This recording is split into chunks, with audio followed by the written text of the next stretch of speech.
Hello, I'm Deb Calvert, and I want to thank you for joining me here to talk about 7 surefire ways to fail as a sales manager. There is a companion webinar. It's over on the Sales Experts channel, and it's called Career Roadblocks That Derail Sales Leaders. That one, it's about career advancement to next-level jobs. The one that we're talking about here today, this one, it's about succeeding in your role as a sales manager. I'm Deb Calvert, and I'm the founder of the Stop Selling and Start Leading movement and of the other Bright Talk channel I mentioned, the Sales Experts channel. Over there, we have 63 sales thought leaders, authors, speakers, researchers who present webinars. So between this channel, where I talk about how you can build organizational strength by putting your people first as a sales manager or as a manager in any function, that one plus this one, you can get all the bases covered. I'm Deb, as I said, and I've been conducting buyer-side research for over 20 years, working to understand what it is that buyers want from sellers so that they will select them and remain long-term loyal customers with them. For sales, I believe that every sale begins with a connection. And for sales managers, I believe that connections are even more important.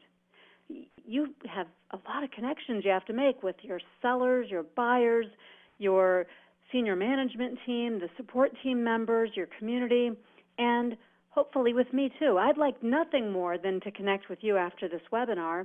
As you'll see, we offer tons of free resources for sales managers, and I want to be sure you get tapped into those. If you are new to Bright Talk, let me just point out a couple of things to you here. There is an attachments feature, and in that attachments tab, I've included for you a number of follow-up resources, all free, just different ways that if anything in today's webinar is particularly relevant for you, you'll be able to have a follow-up tool, something you can put to practical use right away. Also, we thrive here with your reviews. I'm able to improve the next webinar and the one after that and the one after that if I get good feedback from those of you who listen into the webinars and are able to say what you like about them, what you'd like to see differently about them, any topics you'd like to propose. Please give me that feedback. And notice on screen that you've got my social media handle. That's up on every slide because I'd love for you to connect with me on Twitter or LinkedIn or Facebook, wherever it is that you spend time. Now, the reason that your connections count so much as a sales manager is that you have tremendous impact. Just by virtue of your role as a sales manager, you have incredible influence on the development of people, the revenue that's produced, and the long-term health of your organization. And sales managers fail when they focus too much on the day-to-day and they forget about their impact. To maximize your impact, you have to constantly be developing sales talent, enabling and ennobling sellers, and managing their performance, coaching them. Of course, all those other day-to-day management tasks, they're very important too, but it's this long-term work that will set you up and your organization up for success. Sales managers fail when they get stuck in one of these 7 areas. Now, what I'll be doing is I'll be taking these challenges one by one, and then I'll be giving you some thoughts along the way about why they happen. You know, I see these challenges as I conduct coaching with sales teams, as I work with their managers, when I'm engaged to do sales productivity assessments of sales organizations. I see these same 7 over and over again. For some, it's just one of these things, but it really can hurt your ability to succeed. For others, it's all 7. And as I walk through each one, I just encourage you to be candid in your self-assessment so you can pinpoint places where you can focus and then dramatically improve your effectiveness. Now, I will be the first to say I really believe that most of these problem areas are the result of external pressures or lack of skills building. In other words, I know most sales managers want to succeed, and they just need a little support to choose the right focus and to build the right skills. So I want to be sure you're giving yourself some grace. That doesn't change the fact that you'll want to address these 7 matters, but just know that you're not alone, and I'll be saying more about this as we go along here. Let's tackle the first 2 together. The first 2 are both about the things that you're measuring and the activities that you're asking for. And I'd like to take a look at these 2 together and fairly briefly, because there is another webinar here on this channel about this. So just look at the Deb Calvert channel here on Bright Talk and look for the webinar that's called Are You Measuring What Matters? Sales managers do fail when they don't put enough focus on activities that truly drive results, and when they put too much focus on those activities that don't drive results. So just 2 sides of the same coin here. And this happens all the time. It happens because of all the other pressures and the things that you might be being held accountable to. It's classic, for example, if you've just invested a lot of money in some sort of new technology or tool, maybe even your CRM, you'll put a lot of focus on driving activities toward the use of that expensive new thing, but maybe those activities aren't the ones that drive revenue. And so you're burning up sales time, frustrating your sellers, causing them to start looking elsewhere for a job, and then it starts that horrible revolving door of sellers coming in and out of your organization quickly, and it's just a bad downward spiral.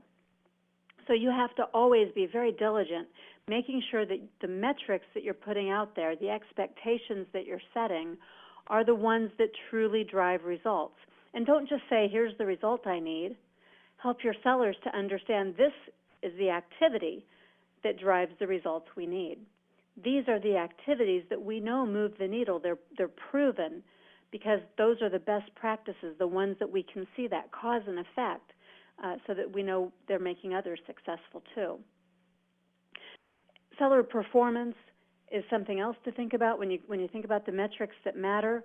It's not just how that seller has performed in the past that ought to help you see what it is that you're setting in terms of goals or what you're measuring, but really dive down into the potential of your marketplace or of that individual territory, or the person, the salesperson himself or herself. Really always be looking toward potential. And as I said, there's another webinar, Are You Measuring What Matters, that goes into more depth about that. So let me just keep moving here. The metrics that you have in place, they serve as a way to light a fire underneath your salespeople. But there's something else that you want to be sure you're doing, not just lighting a fire underneath people. More importantly, you want to motivate by igniting an internal spark. And what you see here on screen, these are just 2 ways of looking at motivation. You know, we have positive and negative motivation. Positive is when you dangle a carrot. Negative is when there's a stick. In sales, positive is, hey, you can earn more commission or there's some incentive pay. Negative is you need to perform or you're out. It's steak knives. And so those are 2 different ways of looking at motivation, but there are 2 additional ways, intrinsic and extrinsic. Extrinsic is from outside of you. Both the carrot and stick are outside of the individual. Igniting a spark inside someone, that's about intrinsic motivation. That's tapping deeper into what an individual wants and why they want it and what they value. So just like we do when selling our customers, we've got to be sure to look for the intrinsic motivations of our sales team. If you start by inspiring and engaging your employees, then you won't assume it's all about the commission check.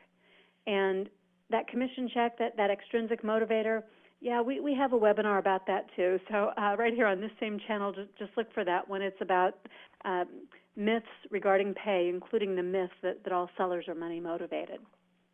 But as you're looking at this chart on screen, when you put these 2 things together, positive or negative, extrinsic versus intrinsic, the one that's proven to be the most sustained, longer term, even in the face of struggle or adversity, the one that is strongest, and the one that produces the very best results over and over again is the one you see in the upper right-hand corner. That's when a person is motivated inside themselves. They want something for their own personal reasons, and they want it because there's some positive outcome that goes with it. Whenever you can talk to people, individuals, your sales reps, as humans, individually, as opposed to the blanket commission plan that covers everyone, but when you can talk about what it is that they get out of doing something, the positives that they're looking forward to, that's where you're able to help them be successful, and you're more successful too. Now, what you need to focus on extrinsically, though, back to what we said a moment ago, you need to be focused extrinsically on what it is that will increase sales. That's the most important question. Whether it's performance standards, that's the stick, whether it's incentive pay, the carrot, all of these should be linked to activities that you know and can prove will increase sales. So don't just take what's in place and assume it's the right thing.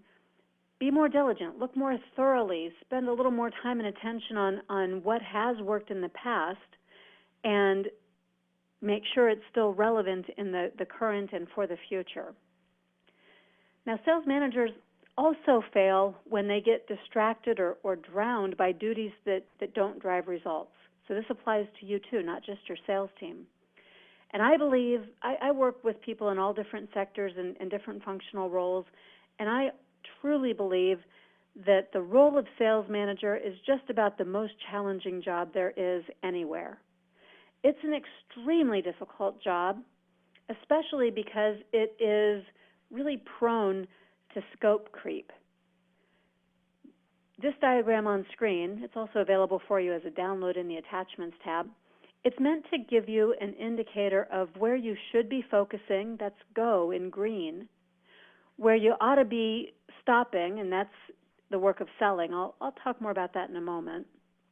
And where you ought to proceed with caution. All that stuff out there in yellow probably is somebody else's job. There's somebody else in your organization who could be doing this and would be able to do it better than you can do it. Or maybe it's an outside resource that you can access. But if you can free up your time out of the yellow and red to put more time into the green, you will be more successful. And you'll also feel more in control. You won't feel like there's this scope creep that's causing you to never really be effective in the work that you do. On top of this, all these things that dilute your effectiveness, the job itself of a sales manager is evolving, and it requires even higher level skills. This diagram will help you to see what I'm wanting to convey here. But it used to be, once upon a time, that a sales manager really just needed skills of account planning, team building, some interpersonal skills, and some persuasion. That's what was needed 20 years ago. Today, on top of all that, you need to be able to develop your staff. You need financial acumen. You need to be a change leader, a collaborator, a strategic planner. And going into the future, emerging skills for sales managers on top of, none of those go away, on top of all of those, brand manager, product promoter, market analyst. You've got to manage more resources than ever before. You've got to think about inventory and distribution because your customers are demanding more from the sales side of the business. So all this stuff that used to be senior sales leader skills, and it used to be in the purview of other departments surrounding you, more than ever, these things are falling on your shoulders. So no wonder it's hard to make time for the most important part of your job, which is developing your staff. Ultimately, as we'll conclude here, that's the number one thing for you to be spending your time on, as hard as it is, because you're pulled in all these different directions. Speaking of all those different directions, just look at this list. There isn't another job in your organization where the person in that role is accountable to so many different subgroups, constituent groups. You are not only accountable to, but you are needing to connect the dots between all of these different groups. You're pulled every single day in these various directions. And for these reasons, it's probably pretty difficult for you to get out in the field and to do the work that you need to do developing your sales team. That takes us into the fourth reason that sales managers fail, and I believe it's the biggest one. I don't have that quantified, but all the evidence points toward this being the most important thing, and that is coaching. Sales managers fail if they don't do enough coaching of their sales reps. Sales managers fail when they spend too much time in the office and not enough time on field coaching, whether that's on the phone or literally in the field with their sellers. Coaching matters a great deal. It matters so much that just about any study you can look at is going to come up with a number about like this one from the Manchester Group. The return on your time or the return on money you spend bringing in an outside coach to help you is 5.7 times greater than what's invested. And that includes impacts not only on revenue, but it includes impact on the retention levels of your sellers, on the expense reductions that you can help with, so you get some profit margin impact, on the productivity and the quality of the work that you're doing, on customer satisfaction. All of that can come from coaching. And yeah, you know what I'm about to say. There's a whole other webinar here on this channel about sales coaching. That's because we try very hard on this channel to resource you with information that goes into great depth with research, foundation, skills that you can use on all the things that matter most. Now coaching really does count, but you might be wondering, well, how much coaching would I have to do to make an impact? And I really like this study from the Objective Management Group, and there are others that have similar findings. But it says that you need to spend about 30 hours of your time per month distributed across your whole team as a coach doing the work of coaching. And I'll describe that a bit more in detail on the next slide. But what would it take? Think about that. 30 hours per month distributed across your whole team. So if we break that down in a 4-week month, that would mean that you're having to spend about 7.5 hours on coaching. That's more than an hour a day. So let's call it 2.5 hours or 2 hours a day just to get you over the hurdle for those weeks when you can't do it. And by the way, there's no downside of doing too much coaching. But if you're not coaching at that level of time, then you're not going to be in this group that is above sales goal. You'll be in the average group below goal. To be counting this time as coaching, it means that you're doing the work of coaching versus the work of managing. So you're looking for that webinar that talks about the differences, the 4 hats that sales managers wear, and why coaching matters so much. Now, what sales managers do when they're coaching, they do work like this. They don't tell. They don't do for the seller. They don't demonstrate. Instead, they promote self-discovery, and they do that by role-playing with the seller or by being in field, phone or live, with the seller in front of buyers. And then they debrief those calls. They do the post-mortem assessments and the lessons learned. And the self-discovery they're promoting, they do that by asking questions so that the salesperson can discover for himself or herself what they want to do to be more effective the next time, what worked, what didn't work.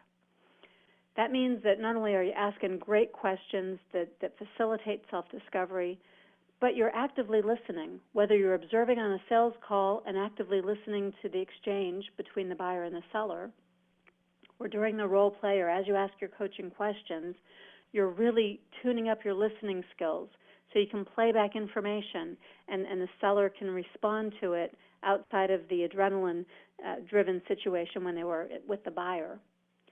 And then you're asking questions to facilitate goal setting and to help the seller figure out how to work through their own perceptual or real barriers. And ultimately, you're empowering that salesperson to lead his or her own development. Right? These are the kinds of things that the experienced, qualified coaches do. And if what I've just described to you is seeming a bit foreign, a bit unlike anything you've seen before, well, you're not alone. Unfortunately, we put the label sales coaching on a whole lot of other stuff that really isn't coaching. And that means that you think you're doing the work of coaching and your 30 hours are being spent doing something else that doesn't get you the impact, the results that coaches get. So look for some additional resources here in the Attachments tab, also on this webinar channel. Let me keep describing for you some of the differences. See, managers matter. The work of managing is also very important. It's not that we want you to abandon your role as a manager and become a coach only. You've got to balance the two out together. But you got to know when you're doing the coaching and when you're doing the managing. And so I've put these differences on screen to help you try to see what those things mean. Managers, if I were to sum this all up, managers focus on the here and now, the day-to-day, the results for this quarter, this period, and coaches focus instead on the development of skills for the long term. Coaches are less focused on the result, although coaching drives results, certainly, but they're not focused on the small result. They're focused on the development that will unleash the abilities to get to those results. So coaches stand back. They don't intervene. They don't demonstrate. They look for what the seller is doing right, what the seller could be doing differently, and they coach toward that through self-discovery. The most important difference, though, the thing that I'd really want to impress on you is that coaching does not mean mercenary selling. Sales managers, I really believe this, should not be selling. There are so many reasons why this becomes problematic, and you can go look at a whole other webinar on this channel about that, but stop selling. The downside of you selling is that it's not sustainable. As a growth model, there's only so much that you can do. There's only one of you. If you could instead be spending your time coaching, you become a multiplier. Every member of your team, when they get good coaching, every single one of them could be selling more, and then you don't have to. Every one of them who gets coaching would be able to perform at a higher level and drive higher results. Your time is better spent developing the 5 or 7 or whatever number of people report to you so that you get 5 to 7 times the amount that you could be doing on your own.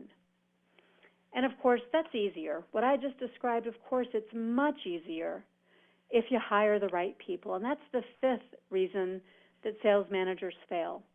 Sales managers fail when they don't hire sellers who can and will focus on the activities that drive results. Hiring the right people matters a lot. And it matters because the cost of not hiring the right people is pretty significant. You cannot ever get a good profitability if you're continually filling vacant territories and burning people out and having to spend all that money on recruitment and your own time on interviewing and selecting and onboarding and training and ramping people up so that eventually they can get good enough unless they leave again. Hiring the right people means that you can reduce the burden on other members of your team too. See, you're not the only one who has to train the newcomers. That burden also falls to your entire support team. It falls to the other salespeople in your organization as they try to support each other. It also falls on your customers. Your customers are doing a lot of training every single time they get a new rep. So if you want to be sure to cut this cycle, just cut it entirely, cut it off. No more burnout. You want to have a stronger marketplace impact and higher levels of sales effectiveness. You want to reclaim your competitive advantage. You've got to hire the right salespeople. And there are a lot of obstacles. I understand there are reasons why you're not already doing that. It seems obvious, but the reasons that your hiring isn't up to par might be that you're desperate. You're in a real hurry to hire people because you know that there's a high cost to an open territory. So you hire whoever you can hire. And the truth is, when we're in that mode, we see what we want to see. We might not look deeply enough to hire the person who would actually be the better fit or to go on a bigger, broader search to find that person. Your gut instinct, I'm sorry to break it to you, but it's not the best indicator of the future sales rep success.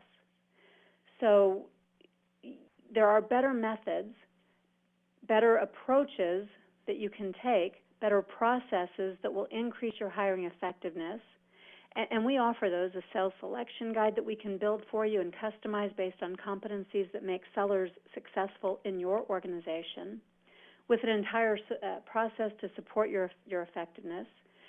And don't forget that a part of that process is going to be a solid onboarding program. A part of any effective selection and retention process includes onboarding, and that's the sixth reason that sales managers fail. Sales managers fail when they don't properly onboard and train the people that they hire. When you don't set them up to be successful, they won't be successful.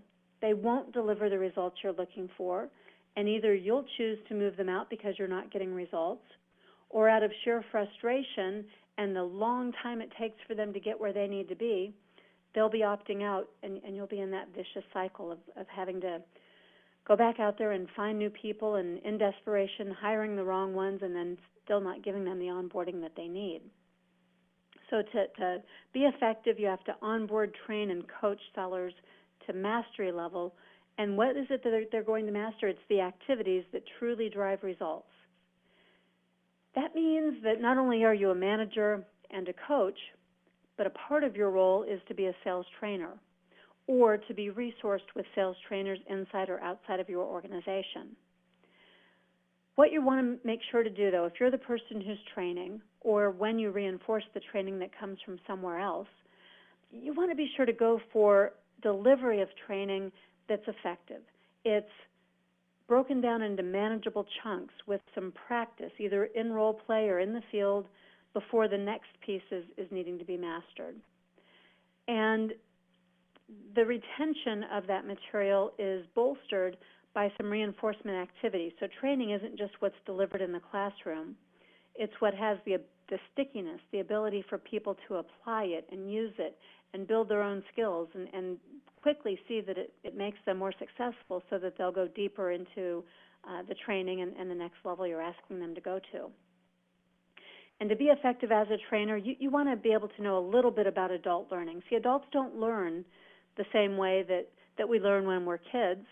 So you want to get effective instructional design, and you want to be able to make sure the training isn't just a one-way delivery.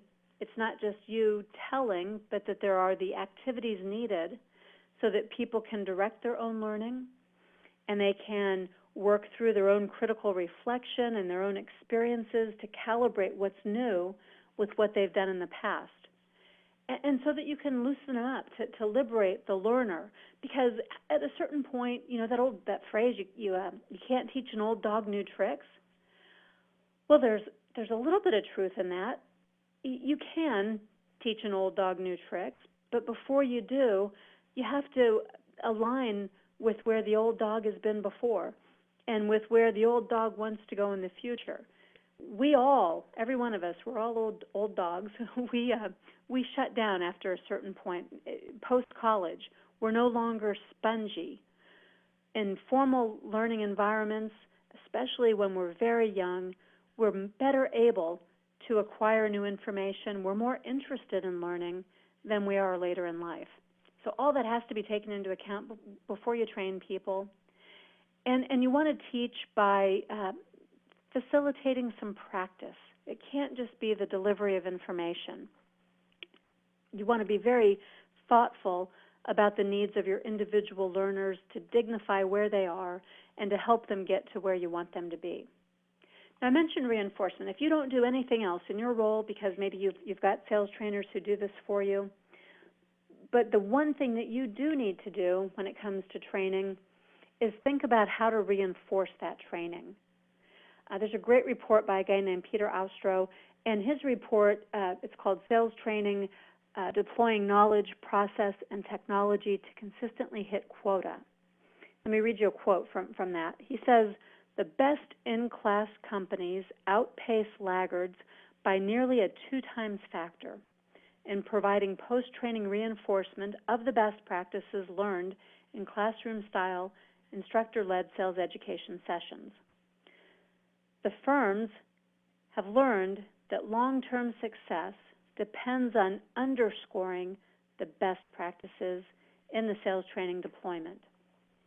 Okay, in other words, if you want to get any real impact from sales training, you have to reinforce it. And what you see there on screen, this diagram, it shows you just how dramatic the difference is. It also shows you something sort of scary. Let's say that your baseline is the 0 mark.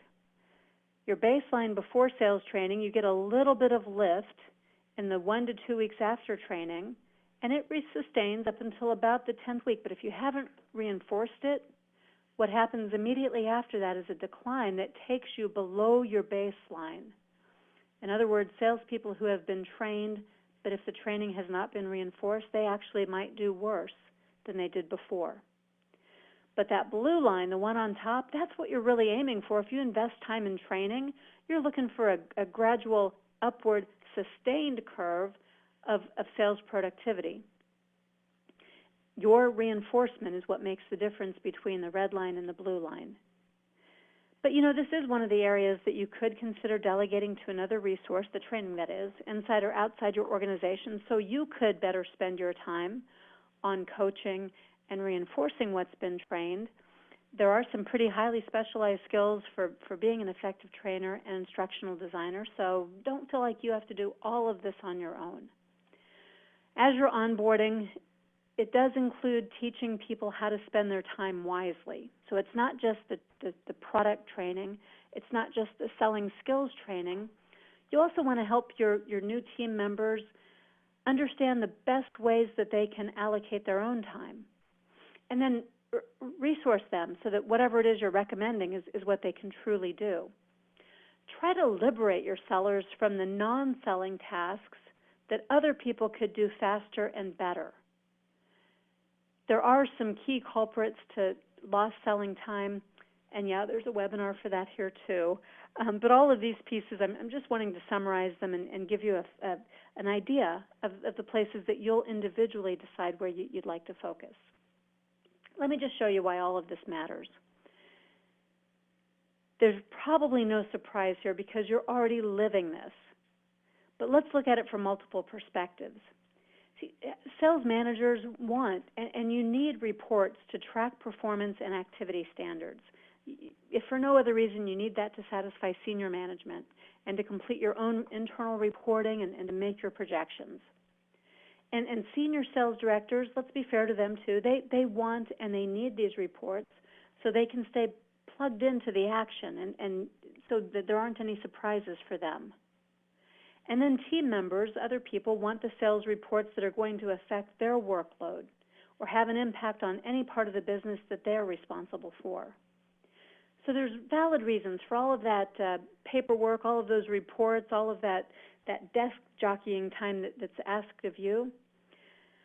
But it is a slippery slope, and it's easy to get carried away.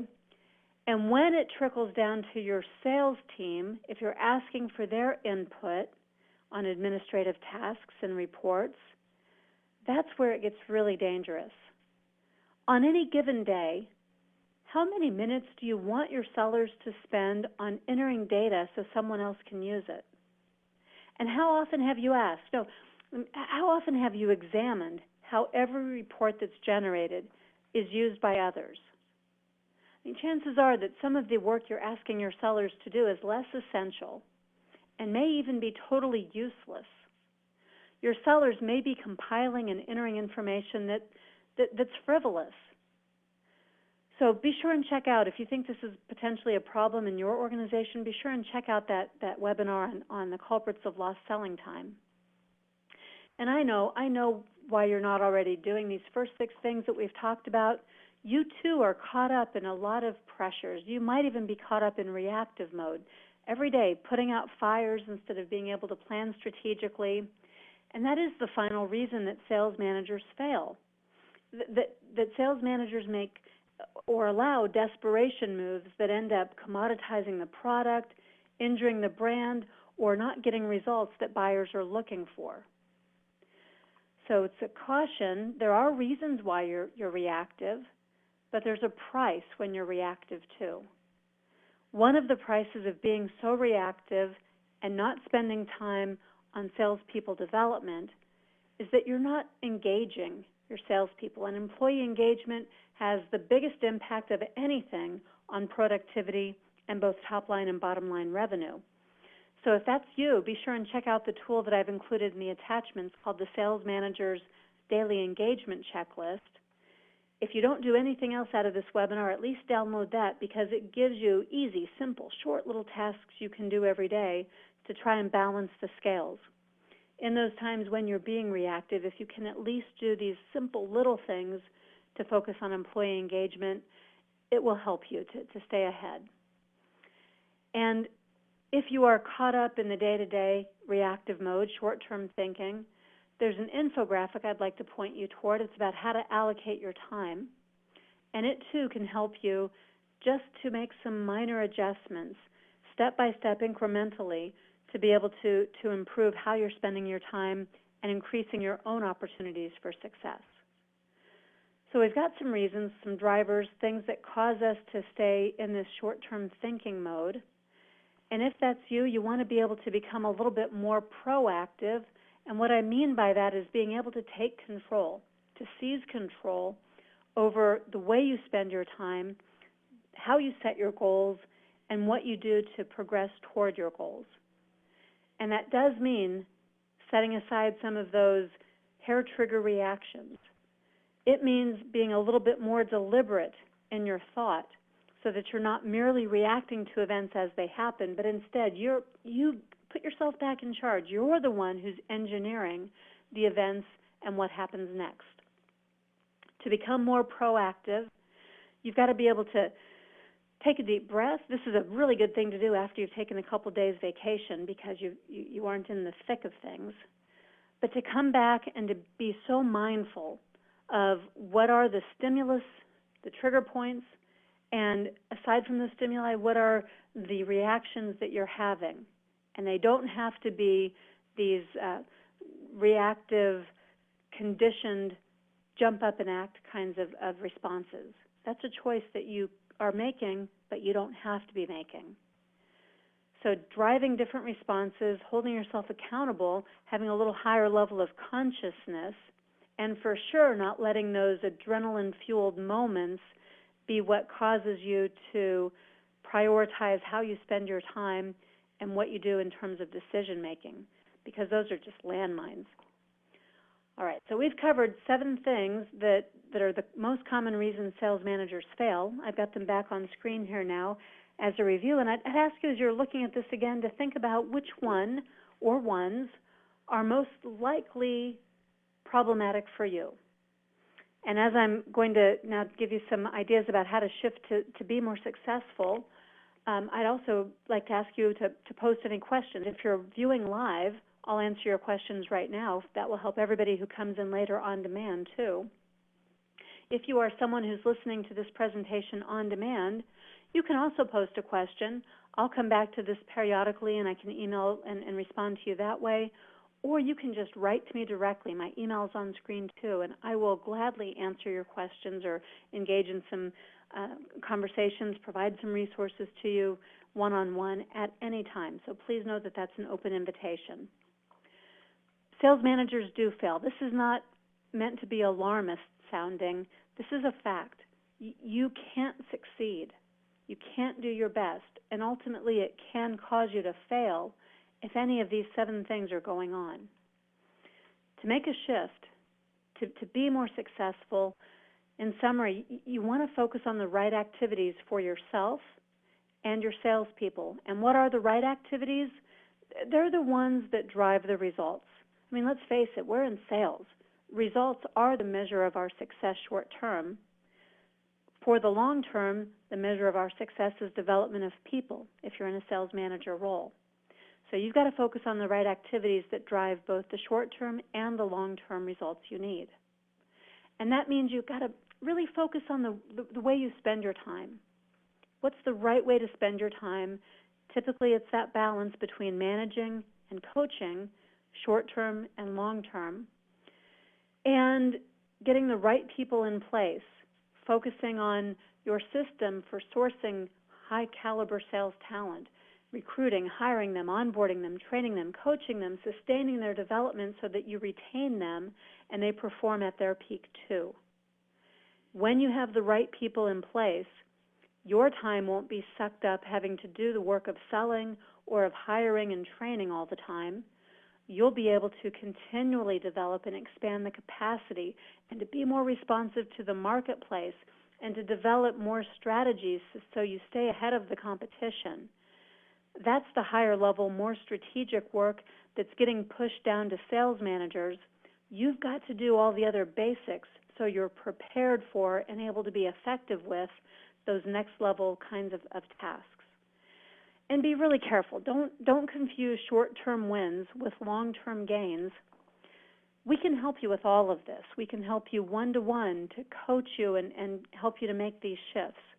We can coach your organization as consultants or coaches or trainers. What we do here at People First Productivity Solutions is we customize our solutions to meet the needs of your organization.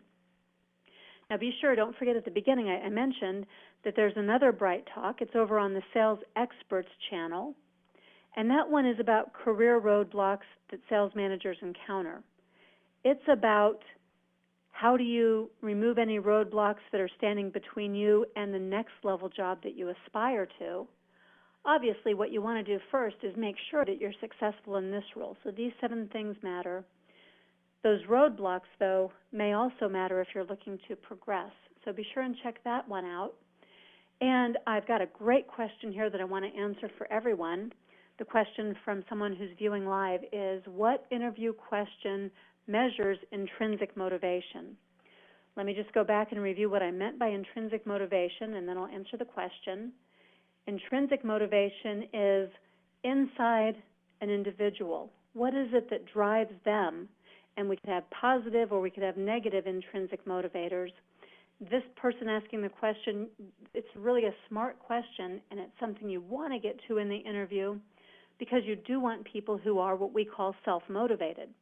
That's equivalent to an intrinsic motivator. I'm an advocate of behavioral interviewing, and if we were to talk about your whole sales selection process, I'd give you more information, but a crash course in behavioral interviewing means that the best indication of future behaviors is past behaviors. So I would be asking a question to determine if someone is self-motivated. I'd ask at least one that goes something like this.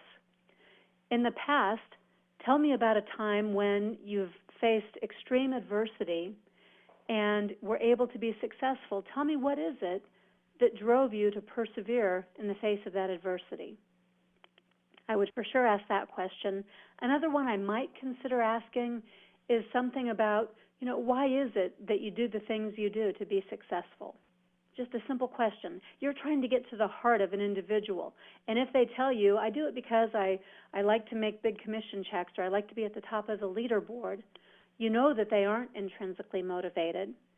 But you're going to have to do all these extrinsic things, and that's a decision for you to make for yourself. Do you want to be completely focused on extrinsic motivation, knowing that it's always second best to intrinsic motivation, which is proven to be more effective? Great question. Thank you for asking it. Remember, it's an open invitation. You're going to take these attachments and links, all these resources. You're going to post a review for me, and you're going to stay in touch with me. You're going to connect with me either at my website, through my email, or on my social media accounts at People First PS. And you'll be working to make sure that you are shoring up your own skills and abilities to be more successful in the work you do as a sales manager. And you'll let me know how we can help, because that's what we do here at People First Productivity Solutions, and we'd be honored to help out any way that we can.